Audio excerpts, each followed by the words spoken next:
Hi, listener. This is From Ideology to Unity. And today I'm, alone again.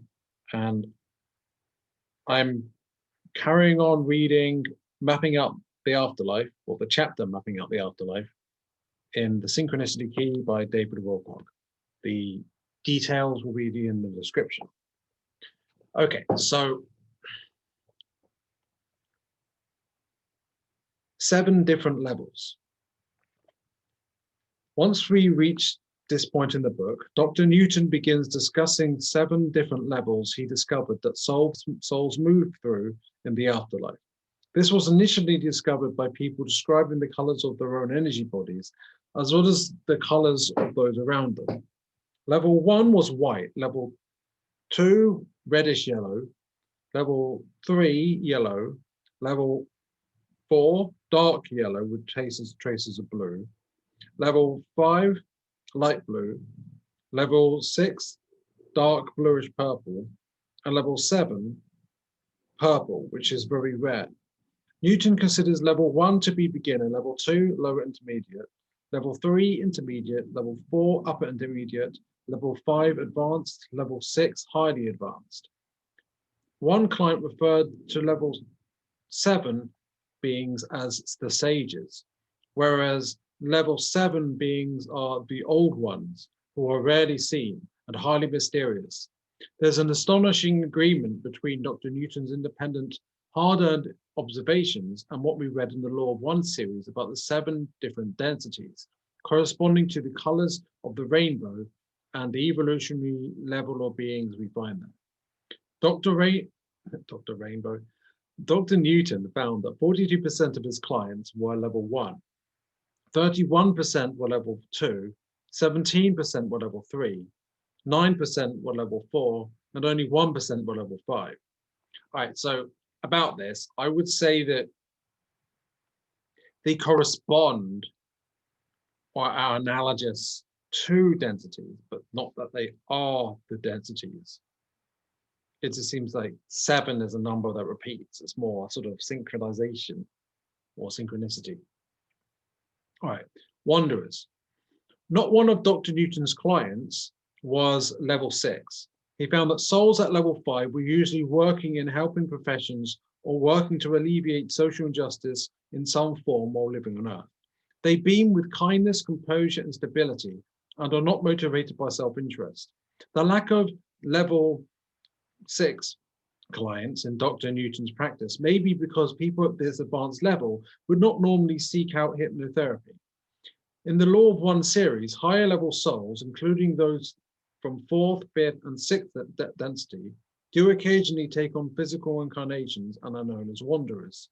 In the next quote, it is important to point out that the word distortion is not a bad thing in the Law of One series. Anything other than intelligent infinity is a distortion of the pure awareness that the universe is formed from. Therefore, space, time, light, matter, energy, and biological life are all distortions, as are any choices we make.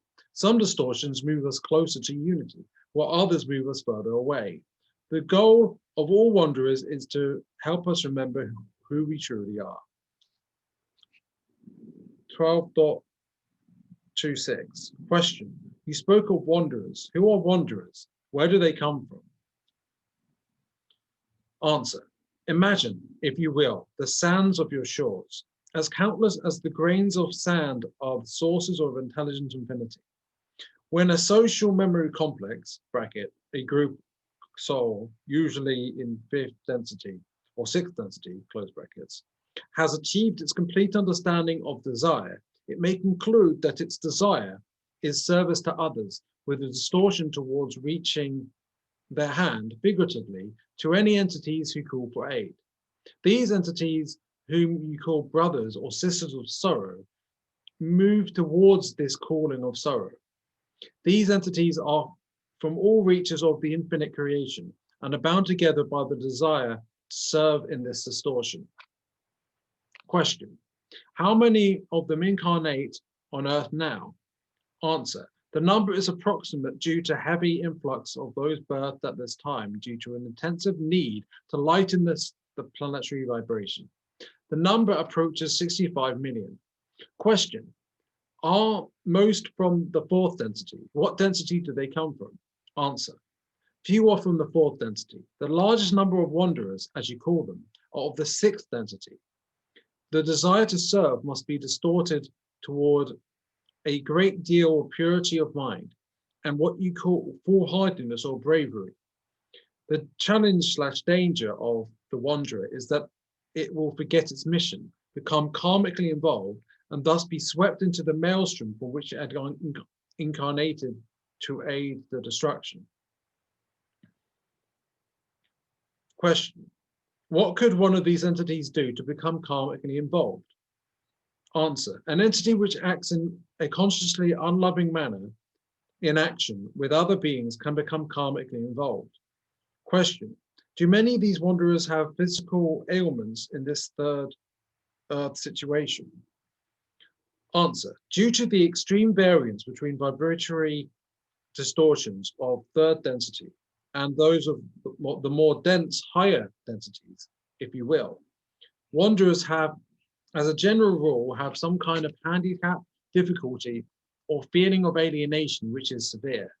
The most common of these difficulties are alienation, the reaction against planetary vibration by personality disorders, as you would call them, and body complex ailments, indicating difficulty in adjusting to the planetary vibrations such as allergies.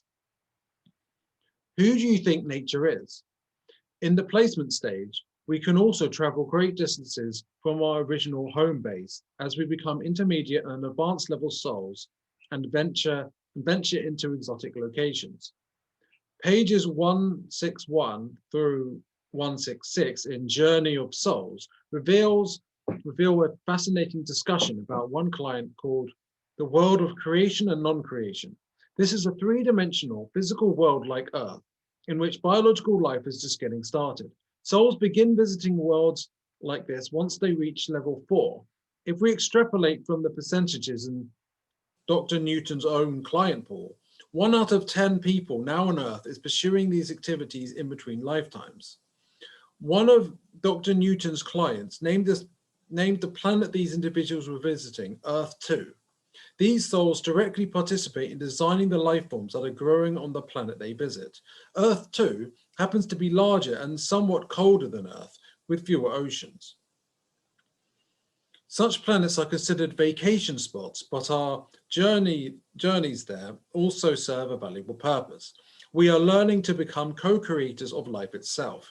We are able to form physical living organisms by focusing our own soul energy. Teachers are on one hand to assist us with this process. Teachers are on hand to assist us with this process. This particular client, case 22, was working with only basic elements, for example, using gas vapors to create water, or combining dust, water, air, and fire to create rocks. His own soul's own energy was able to manipulate heating, pressure, and cooling. In his waking life, he worked at a charitable organization feeding the homeless, and in his afterlife state, he described the process of making rocks as tricky but not too complicated. When Dr. Newton said he thought nature was responsible for the creation of these things, his client laughed and responded, "Well, who do you think nature is?" Yeah, I like that. Case 22, whose name in the spirit world was Nentham, was also working on developing plants, but he didn't yet have the sophistication to create them properly. Sometimes he deconstructed his attempts to make plants before anyone else could see his mistakes, as a form of self-protectiveness and pride.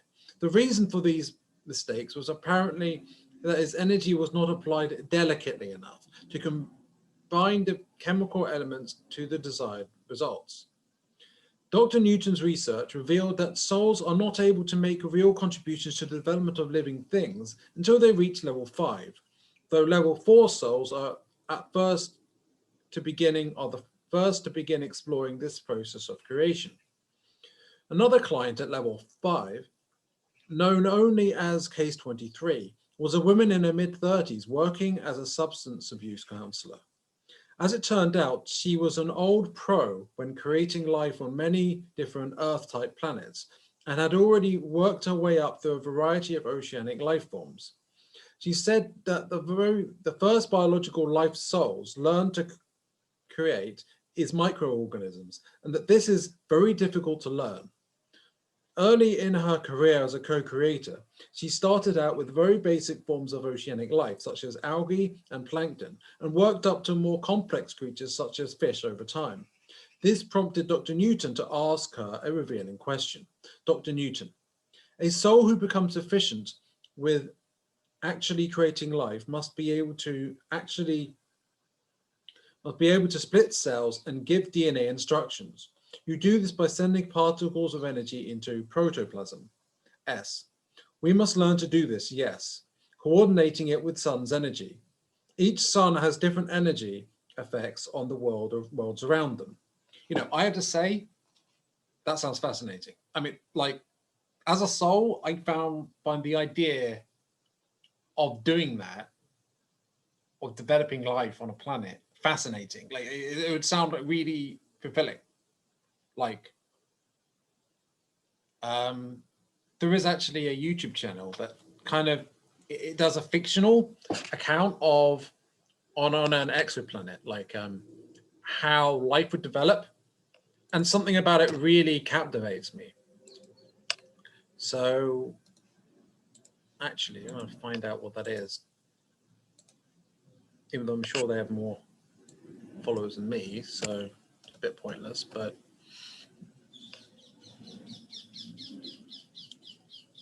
Biblaridon. No, Biblaridion. Biblaridion. Yeah. I really recommend it. But that's just me. All right, I'm going to get back to it. So, this unique energetic method of creating biological life is validated by the new scientific discoveries we have discussed, in which the DNA can be seen as a quantum wave and life is written into the basic laws of quantum mechanics. Unbeknownst to him, on any conscious level, Dr. Newton's results have been independently verified with new scientific discoveries, and this certainly lends support to the overall credibility of his work. After he heard the surprising answer, Dr. Newton became concerned that if individual souls are participating in the creation of life forms that could live on for millions of years on a given planet, they may be interfering with its overall evolutionary course. Case 23 then said that these life-generating activities are a natural part of the co-creative nature of the universe, where souls grow together and further into living embodiments of the Creator. Other souls at higher levels carefully watch over the process to ensure that everything progresses smoothly and in a beneficial direction. We also find out that larger groups of advanced souls can create full-scale stars. Case 23 revealed that she was already creating small bundles of heated, highly concentrated matter. She told Dr. Newton that if he were to see these creations of hers when were finished, they would look like miniature solar systems. She had already been able to create suns the size of basketballs and planets the size of marbles. The concentrated energy of the old ones at level 7 was required to make physical universes and space itself. This gives us a very interesting way of seeing the living universe, namely that planets and stars can be created by the focused thoughts and energies of advanced souls, who could also be experiencing incarnations on Earth. These Law of One quotes shed further light on what Dr. Newton independently heard from his clients. 13.16. Each step of creating a planet recapitulates intelligent infinity in its own discovery of awareness. In a planetary environment, all begins in what you would call chaos, energy undirected and random in its infinity. Slowly, in your terms of understanding, there forms a focus of self-awareness. Thus the logos, brackets, the mind of the galaxy, close brackets, moves. Light comes to form from darkness, according to the co-creator's patterns and vibratory rhythms, so constructing a certain type of experience. This begins with burst density, which is the density of consciousness. the mineral and water life upon the planet, learning from fire and wind, the awareness of being. Picture, if you will, the difference between first vibratory mineral or water life and the lower second density beings, which begins to move about within and upon its being. This movement is the characteristic of second density, the striving towards light and growth. The second density strives towards the third density, which is the density of self-consciousness or self-awareness. 82.10. The one original thought is the harvest of all previous, if you would use this term, experience of the creator by the creator. As it decides to know itself, it generates itself into that plenum, full of the glory and the power of the one infinite creator, which is manifested to your perceptions as space or outer space. Gradually, step by step, the creator becomes that which may know itself, and the portions of the creator partake less purely in the power of the original word or thought. This is for the purpose of refinement of the one original thought. The creator does not properly create as so much as it experiences itself. 51.10. This creator is to be understood both in macrocosm and microcosm to have, as we have said, two natures. The unpotentiated infinity, which is intelligent, this is all that there is. Free will has potentiated both the creator of all of us. No, free will has potentiated both the creator of us all and ourselves as co-creators with intelligent infinity, which has will. 75.25. It is well for each of us to realize itself as the creator. Thusly, each may support each, including the support of self by humble love of self as creator. 74.11. The heart of the discipline of the personality is threefold. 1, know yourself. 2, accept yourself. 3, become the creator. The third step is a step which, when accomplished, renders one the most humble servant of all, transparent in all personality and completely able to know and accept other selves. 18.13. All serve the one creator. There is nothing else to serve, for the creator is all that there is. It is impossible not to serve the creator. There are simply various distortions of this service. Tasty bits of cosmic truth. Dr. Newton's clients revealed that souls can visit planets throughout our galaxy and possibly beyond it, though this notion is refuted in the Law of One series.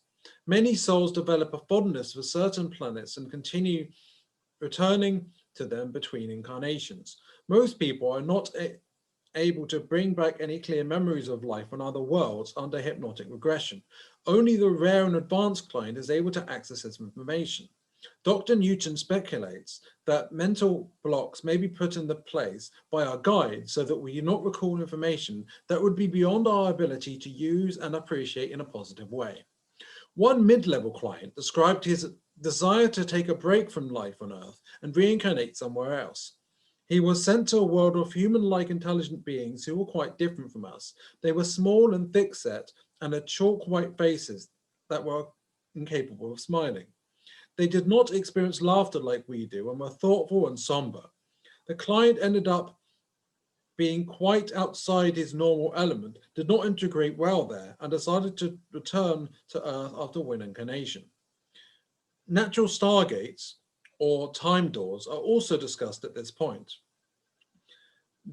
These natural passageways, which exist throughout the universe and allow us to travel to different times and places, are routinely used by souls as a basic form of travel. In the spirit world, past, present, and future can all be seen as one continuum.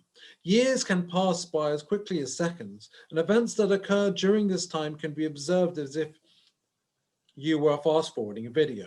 Traveling through different times is as easy as in the spirit world as traveling from one place to another is in this world. Much of the second half of the source field investigations is dedicated to exploring the scientific proof that explains how there is a parallel reality in which time is three-dimensional.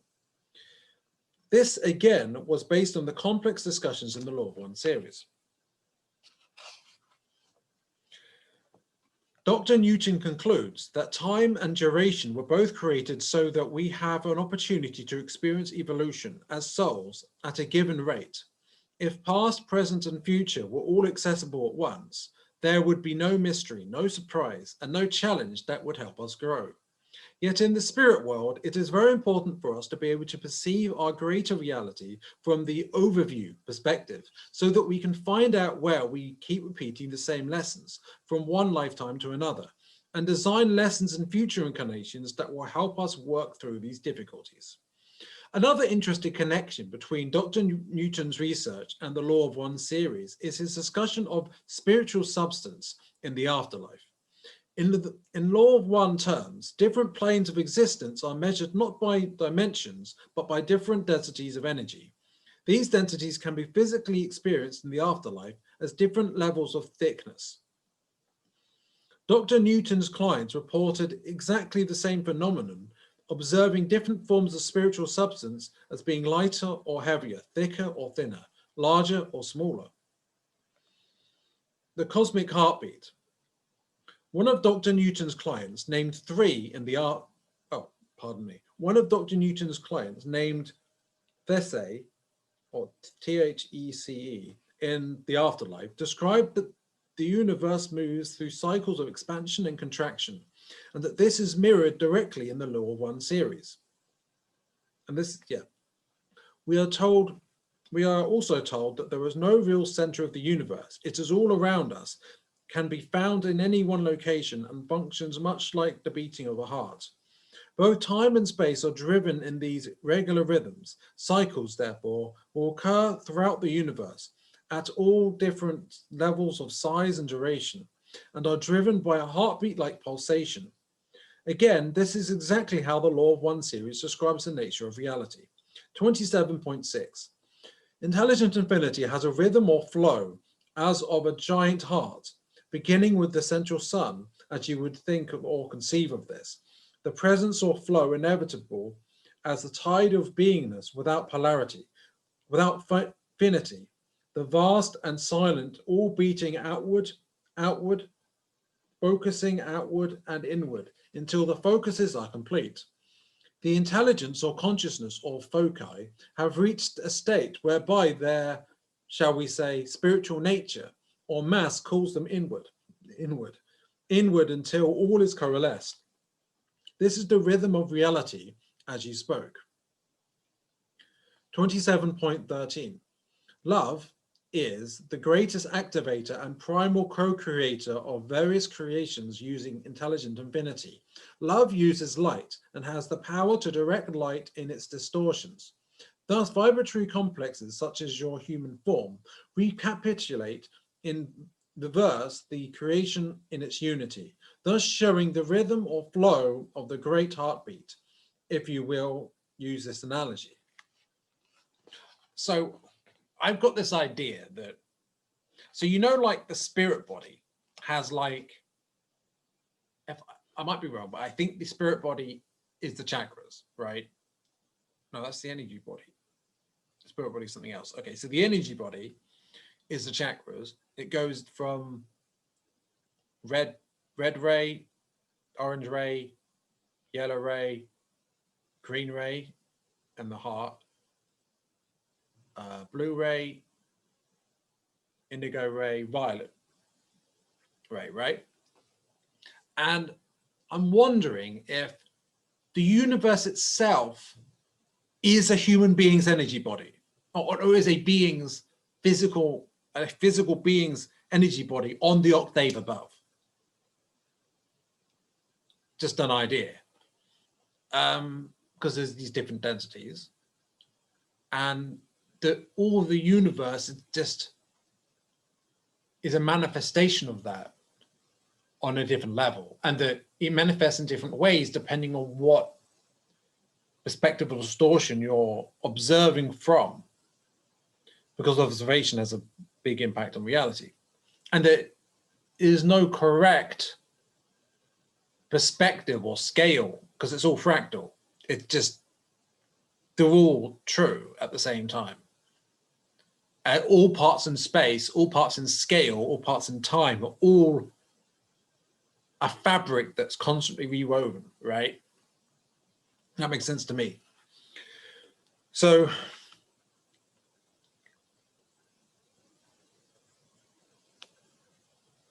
yeah, and that heartbeat, what if that heartbeat is the heartbeat of an actual living being on an octave above? And that heartbeat is a creative wave, literally, a wave of creation.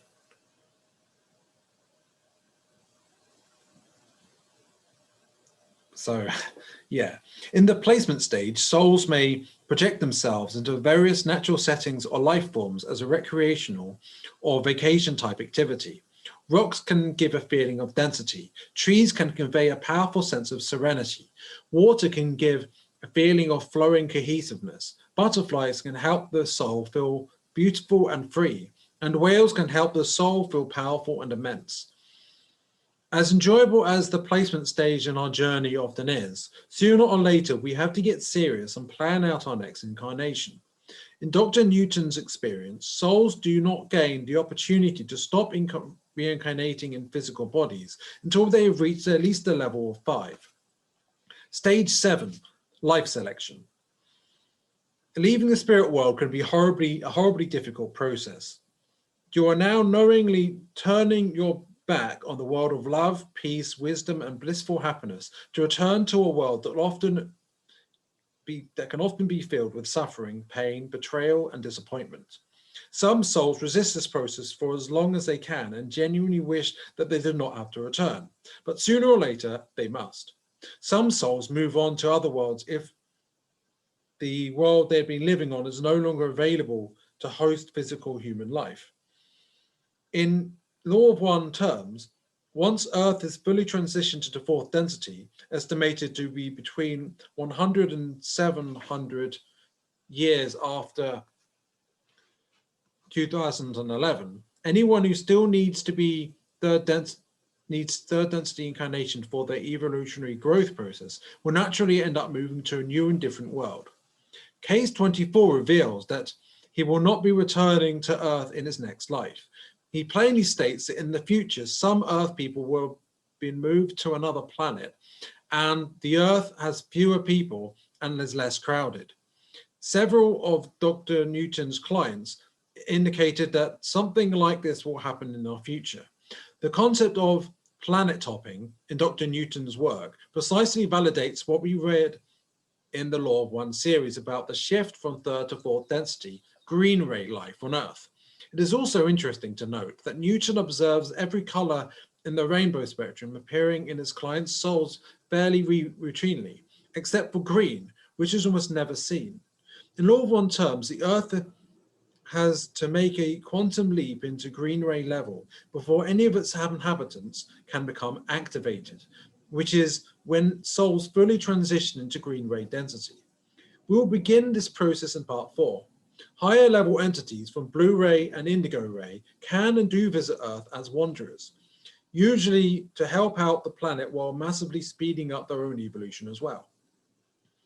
Dr. Newton's research about the timing between incarnations closely mirrors what we find in the case readings. Dr. Newton found that during Neolithic time periods, hundreds or even thousands of years can elapse between physical incarnations. Once we see agriculture and animal husbandry, reincarnation begins to happen more often, but lifetimes can still be separated by as many as 500 years. Dr. Newton's clients lived an average of once every 200 years between AD 1000 and AD 1500, and after AD 1700, they lived once per century. It is very common for souls to incarnate more than once per century as we head into the 1900s. All of this research neatly parallels what we learn in the case readings. The Ring of Destiny.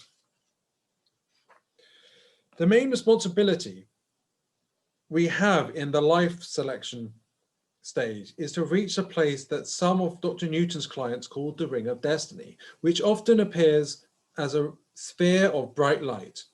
Moving into this stage, we are full of bright hope and lofty expectations as we think positively about our next lifetime, and we are excited about the possibility of making real spiritual growth. Once we move into the sphere, we often feel like we're stepping into a highly futuristic cockpit. Different screens float around us, giving us visual impressions of the different lifetimes we could choose for our next incarnation. We also have a control panel that allows us to review these different screens, including fast forwarding and rewinding the events that will happen in these lives. The screens are dynamic, fluid-like movement within the sphere of light. As we pull up one screen for review, it flows towards us, while other nearby screens move away. We also have the opportunity to project into these different scenes and experience them as if they were really happening to us. Some part of our awareness still remains at the control panel, but most of what we experience is now happening within the scene itself. Each lifetime we can choose from has different events, and some could be challenging or difficult, such as debilitating injuries. These events are ultimately intended to help us grow and evolve as souls. We see that choices will be placed in front of us as these events occur, and we cannot be sure what decisions we will make once we reach those points. We are not allowed to see what the consequences of those decisions will be as we move into the future within these lifetimes.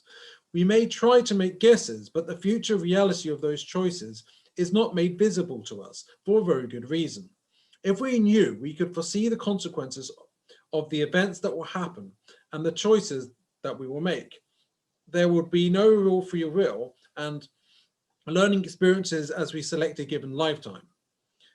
A typical life selection process within the Ring of Destiny will involve a choice from among 4 different lifetimes. Our guides are not present to advise us at this stage. We run through the entire process by ourselves. In some cases, souls volunteer for lives that will end prematurely, in violent deaths, or through sudden fatal illnesses. One client chose to be an American Indian boy who would die when he was only 7 years old. In this case, a short life as a mistreated, starving child gave him a fast lesson in humility, which helped burn off a great deal of karma very quickly.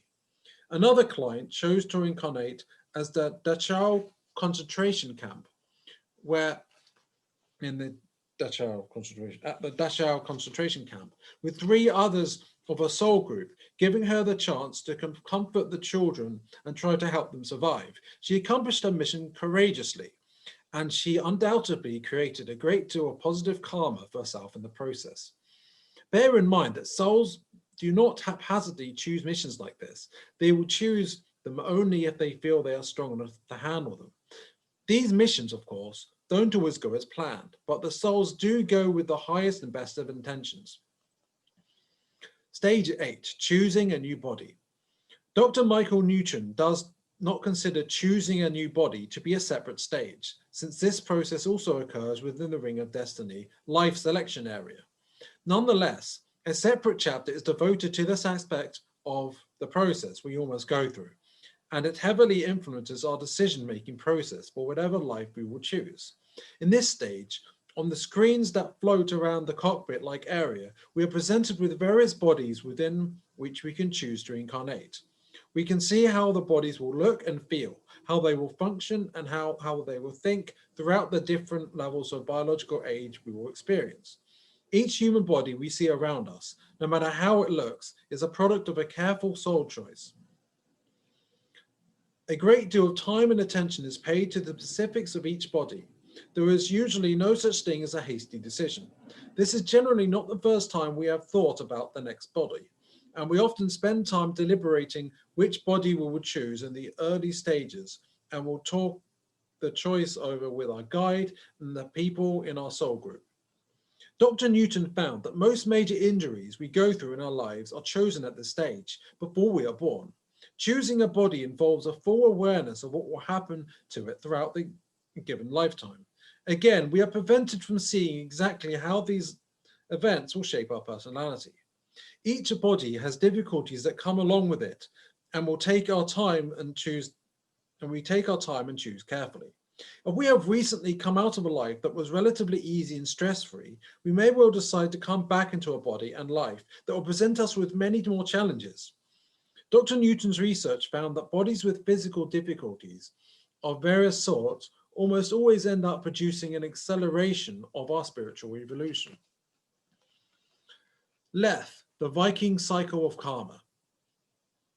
Case 26 in Dr. Newton's book is fascinating in terms of showing how wildly a soul's choice of a body can vary from one incarnation to the next. Case 26 was a tall, athletic, well-proportioned woman who had suffered recurring leg pains throughout her life. Doctors could not find any medical reason for the pain, but it persisted nonetheless, and she was willing to try anything, including hypnotherapy, to seek relief. Dr. Newton suspected that the root cause of the pain might be found in a past life, so he put her through regression. In the superconscious state, she found herself in the ring of destiny after having requested a life in one of the strongest, healthiest, and most powerful bodies on earth at the time.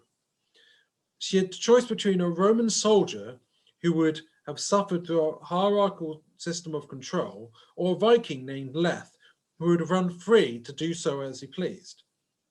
She chose Leth, and in this lifetime, from around 800 AD, she appeared as this brutal and powerful man.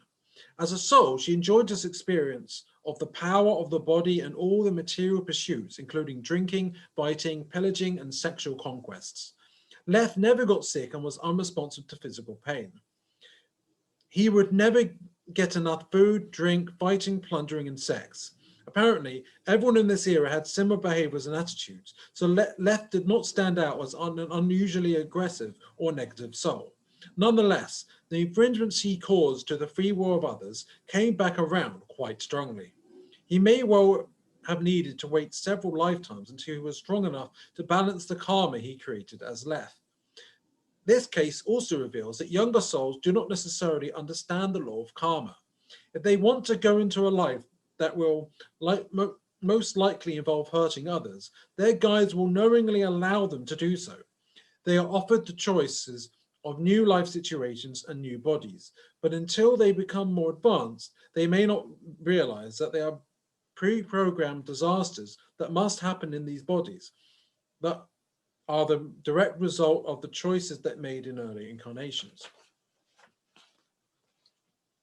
When Dr. Newton asked this woman to explore the reason for recurring leg pains, she immediately moved to her most recent past life. She was now a 6-year-old girl named Ashley, who was living in New England in the year 1871, more than 1,000 years after her lifetime as Leth.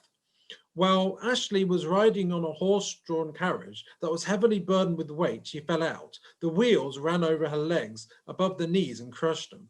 Ashley's legs never healed properly, and she spent the rest of her life having to walk with wooden crutches. She also suffered frequent swelling in her legs and died at a relatively young age in 1912. By this point, she had worked as a writer and a tutor of disadvantaged children, and thereby had built a great deal of positive karma as a soul. In the afterlife state, she realized that she had chosen this injury to help her develop the power of mental concentration, but she did not appear to understand that there had been karmic balancing of the experiences she had created for others as a Leth. In her lifetime as Ashley, she spent most of her time in bed learning to read, write, and communicate well. She was then able to see how she had directly worked from the afterlife state to arrange the carriage accident to make sure it happened properly at the chosen time. This involved a telepathic coordination between her soul and her body on a conscious subconscious level. She had also given herself subconscious memory tags to know and expect this moment. Although she had a period of time when she would have chosen not to go through the carriage accident, she knew it was the best move she could make.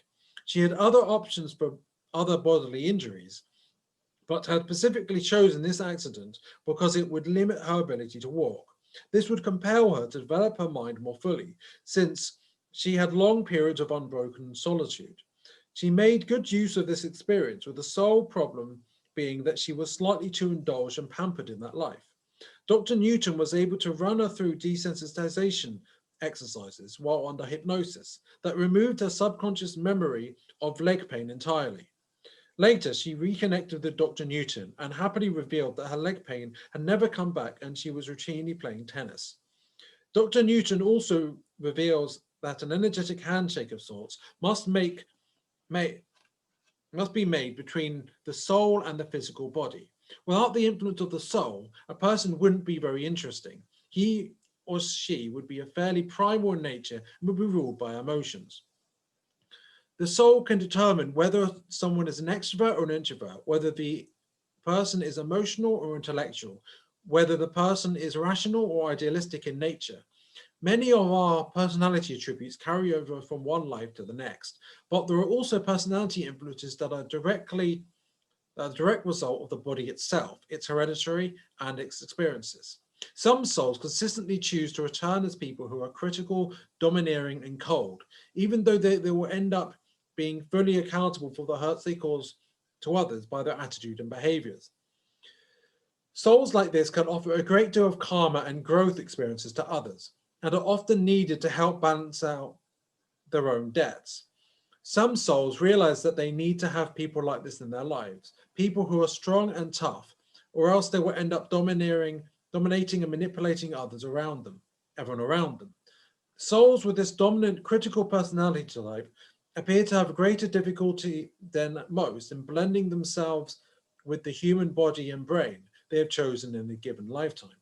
The soul often cannot get messages through or does not have much influence over the body when the body is going through great stress or strong emotions.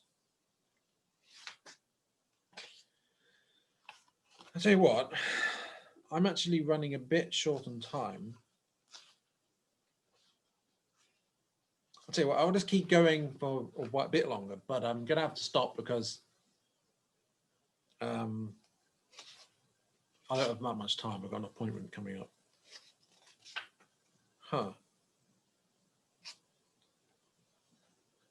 So, okay, what do I think about what I was just reading there? So, it seems that a lot of difficulties we go through are choices based on previous lifetimes and lessons we need to learn. I mean, I'm sure we can all reflect on things we've gone through in our lives and wonder, what were our karma played in that in previous lifetimes, right? And I'm sure our souls know out of incarnation, but in incarnation, so we don't. That's a bit more. That's more difficult to understand, but at least there's a humbling aspect of this, and that we can understand that even if we don't know why we go through some negative experiences, we can at least understand that on a spiritual level there is a good reason for it.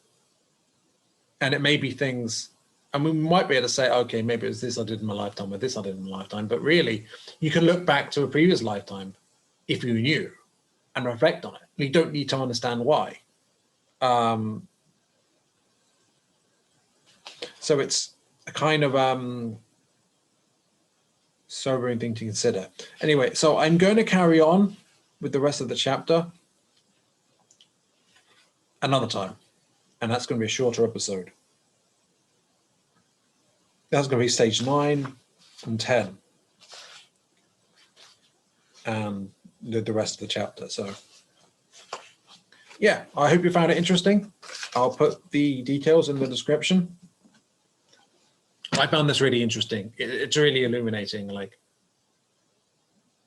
of course, I'd really recommend getting this book, but if you don't want to do that, well, I hope you enjoy. Okay. Bye for now. Have a nice Christmas and a nice awakening, I guess.